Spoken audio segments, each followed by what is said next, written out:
Hello, mate. How was your weekend? Finally getting around to doing my thing for you. Bit of a heavy weekend with my daughter and a bunch of other um, not very useful things, but extremely time consuming. So I was out for a lot of the day on Friday and seeing my lawyer, and then having to go pick my daughter up from school, and so I lost a large portion of the day, but I didn't really miss a lot because there wasn't really a general direction, as you can see from this. And basically the whole morning, I think, at this, looking back at this, it was just like choppy, like there was no direction. Um, what am I going to tell you today? I'm going to give you a very big secret. It's not that big, but people don't really know this if you are a scalper, which is really how I started 5 years ago. I was trained by a guy that scalps the treasury market, 2-3 ticks a day maybe, and he makes a lot. He was the guy that said to me he does like 1,000% return a year, and I've adapted to my own way. And one thing I wanted to say is no one could really teach you to trade. You have to get all the information and make your own way.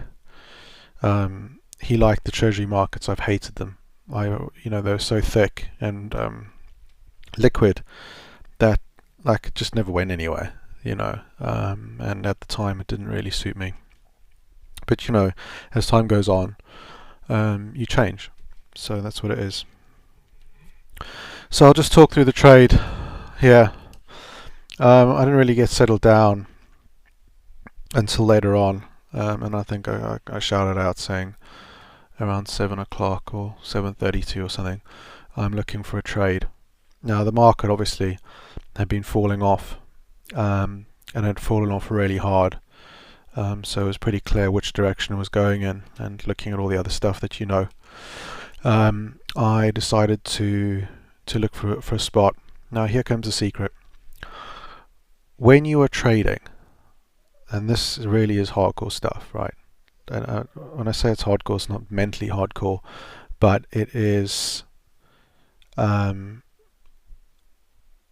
It takes a lot of precision, and that's the hardcore part I'm talking about.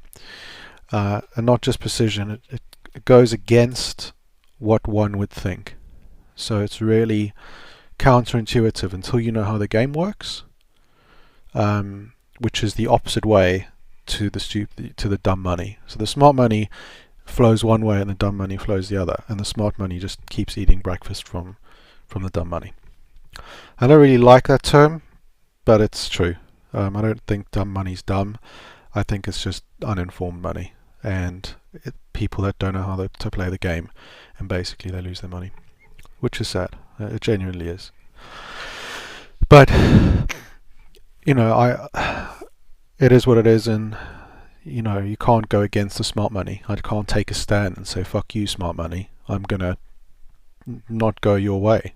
Because you're not gonna win ever. You're just gonna give them your money, fundamentally. So if you can't beat them, well, join them. That's it. So here comes the tip, beating around the bush.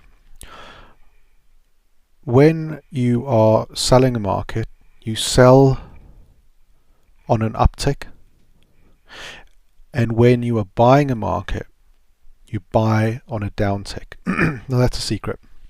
It's not a secret, but it's like 99.99% of traders don't know that. Everyone's looking for movement, and so they want to try and go with the flow. But when you're pretty sure what direction this is going to go in, and by this time it was like blindingly obvious, you look for an uptick, and so once it ticks up, you sell it, which I did. And once you sell it, why do we do that? Well, it means because if the market's going, if you're very sure of the direction, which by that time I was, cause looking at you, it's clear to anyone. A blind grandmother could see this. why would I sell it when it starts to it looks like it's going the other way? Because it's not, basically. And it just continued down, and that's why I just held it. I held it through until like a couple of minutes past 9, I think, because I thought maybe we get 2 ticks. I was getting kind of excited. I thought, wow, this is kind of, thought I'd get nothing today. Maybe I'll pick up 2 ticks, so whatever. But, and so, why do we do this? It's because you have to beat the spread, and commissions and a bunch of other bullshit stuff they layer on top to make money off you. So if you sell on the uptick, once it ticks down, you've basically beaten the spread, and you can scratch the trade. And that's the secret to trading, is not losing money. The pros don't lose, or they lose so little it doesn't matter. And if they do lose, it's like 1 tick. So if you sell on the uptick and it immediately ticks down, you're even Steven, and you're collecting the rebate. So it's, like I said, it's pretty hardcore stuff, because you're going against the flow. It doesn't seem logical when you're learning at the time, but when you actually understand how the game works, it's like you'd be, because if I bought on the downtick thinking, okay, this is going down, man, this is going down, immediately ticks up, then I'm 2 ticks out instead of being even by there. So this was my entry, and then immediately ticked down, and so now I'm even, and that's my entry point. Never went worse than my entry point in over 2 hours. Well, hour and a half. That was a tick and a half, and then it started breaking down. It was going 1.5, 1.1.5. Remember that bit on Skype? And that was me thinking, I'm going to get 2 ticks here. I'm going to get 2 ticks. I thought it was really good. So at the end, I ended up giving half a tick back because it was getting too close to the end, and the weekend and all that stuff. It's just you don't, and also you're selling it. Don't forget, can't risk getting caught. And if I did, I'd have to hedge it off straight away, and it gets a little messy. So anyway, so I took the tick. I was hardly around Friday, and I still just scalped 1 tick. I mean, it's the absolute smallest amount you can take. Plus a little rebate, so whatever, saying that, I didn't miss an awful lot on Friday, as I said. Like, it was choppy as fuck looking back at this, and it's an easy way to make mistakes, I think. So I think I would have just been sitting on the sidelines anyway, because it just wasn't going anywhere until it actually just fucked up around 6 o'clock, and it just broke down hard. And then you got the direction that you need. I mean, you can scalp 1 and 2 ticks going here, but you're just jumping in the ocean, not really knowing which way it's going to go. So, and then you're 2-3 ticks out, and you're starting to get a little nervous on a Friday. So, I don't know, it worked out really well. What can I say? Thank you. To the market gods. Thanks, buds. Anyway, so like I said, I got moving on from this trade. I want to just fly through some other other topics. I think I might have said this, or I'm pretty sure I did. But the volatility index, the VIX, is known for taking the stairs down and the elevator back up. So that's why you can see I'm always a little anxious when you're selling it, because it doesn't take its time if there's a sharp move. So you usually want to be on the other side. But as I said, if you're sitting here, it's not really a problem. And then I kind of touched on this a couple of times on Skype, but I didn't really clarify it beautifully. Like I said, for me, trading's not absolutely about the money. It's about winning the game. It's about playing against the smartest people and beating them.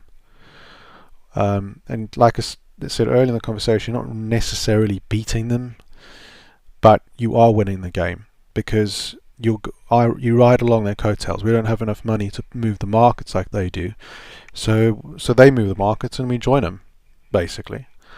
So basically we are, part of who they are. I know this must be like sound really evil to you, but it is what it is.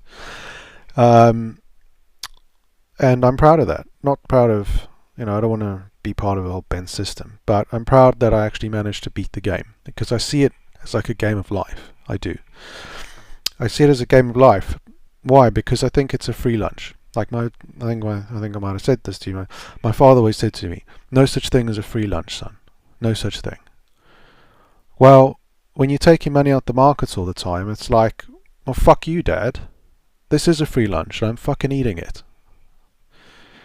So, funny how he wants to join me, though. People are so fucking hypocritical. But still, to me, this is winning the game of life. And it's winning it in a way which is really not, it's challenging the status quo. And I love that. I do. It's extremely fulfilling. It's more than 50% of the satisfaction that I get is winning the game.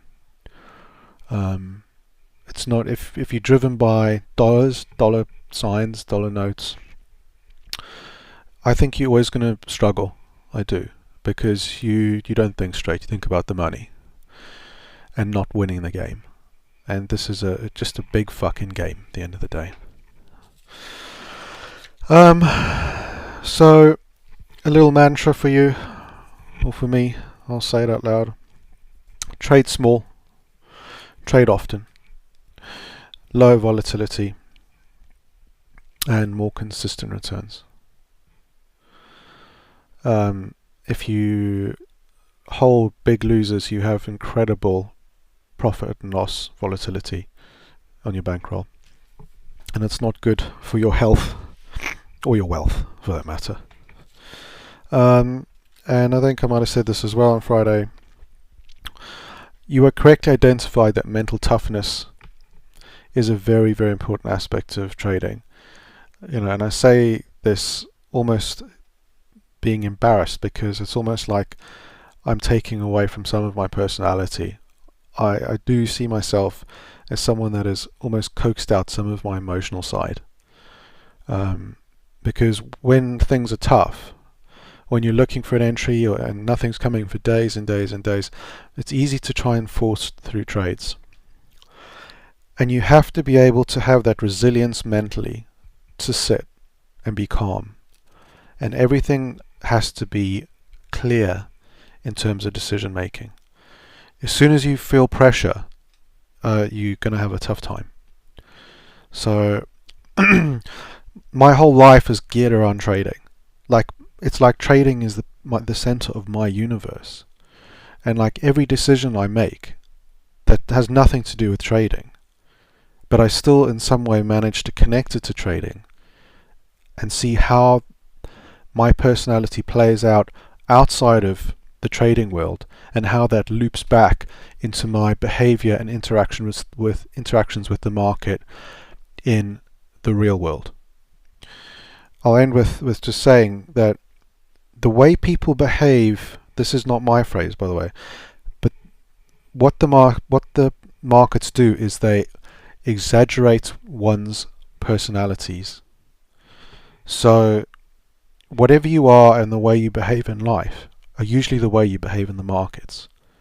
And that will magnify your personality quirks. I don't want to say shortcomings, because I don't really believe in right and wrong fundamentally. I just think things are what they are and they just exist. But if you have certain personality quirks, like you're too afraid to trade and you never take trades because you're afraid you're afraid of loss, you'll fail as a trader because you're afraid to take any kind of risk. And that will be, as you can imagine, and I'm sure I'm teaching you to suck eggs here, but that's an English saying, teach your grandmother to suck eggs. Look that up if you don't know what it means. I'm sure you do, but whatever. But if you take that as an example, if you take someone who is just a wild gambler, and they take bets that are much too big because they are greedy, whatever a gambler's mentality is, wants to make millions of dollars that month, well, that doesn't work either, because as I'm always harping on about, trading is risk management. It's managing the amount of risk you have, managing your risks versus your opportunities. And if you manage your risks correctly, you can almost do random things in the market. Don't forget that. If you take very, very small amounts of risk, you can get out of any kind of trouble because you've got so much dry powder. So if you're doing 1, 2, maximum 3% of your bankroll on the line at any one time, like mathematically, it is an impossibility depending on where you are with a certain security. But if you are not a total degenerate lunatic, that you can come out of any kind of situation profitably. So those are kind of, it's a very extreme thing to say and doesn't really pertain to real life like as such. But if you manage your risk correctly and you have that mental toughness, oh fuck you, startup disk is almost full, go fuck yourself. So this is, my videos are too long. Okay, I'm listening. Right, if you manage your risk correctly and you have that mental toughness and can think clearly under pressure and make good decisions, then you can be a trader. If you lose the plot when your bankroll swings and you put too much on, or you cut your losses too early, then you can't be. And if you're not comfortable with taking $5,000 and just going to your garden, just like pouring fuel on it and setting it on fire and then standing there thinking, wow, that was a lot of money that I just blew up, and watching your own personal feeling about that, well, then you've got to consider how you're going to feel at the time. I read that somewhere else. Take $5,000, go set it on fire and see how you feel. See if you can take it, because that's basically exactly what you do if you lose your mind. Anyway, kind of a weird video today. It was the weekend and I'm a bit more relaxed and a bit more kind of in a different mindset. So yeah, sorry about the lateness. I'll do the sheet now. And markets are not yet open. I have no forecast for tomorrow because the markets are not yet open. But I will catch you on Skype in a number of hours, no doubt. Catch you later. Bye bye.